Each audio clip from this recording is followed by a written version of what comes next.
Hello and welcome to my show. This is called How to Make an Egg Wake Up Sandwich. First thing you gotta do is peel this pita bread into 2 pieces. And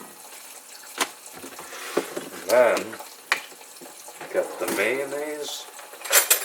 You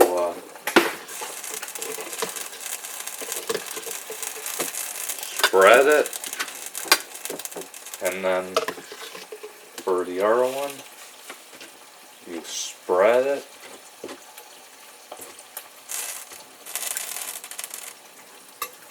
And after that, you squirt the mustard.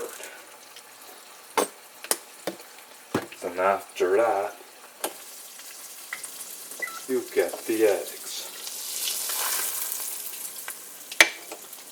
For each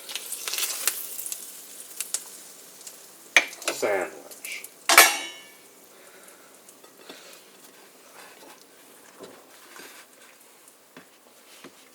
Wrap them up.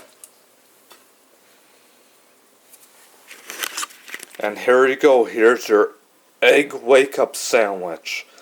Enjoy it. It's served and it's ready to eat. Enjoy, folks, and have a nice day.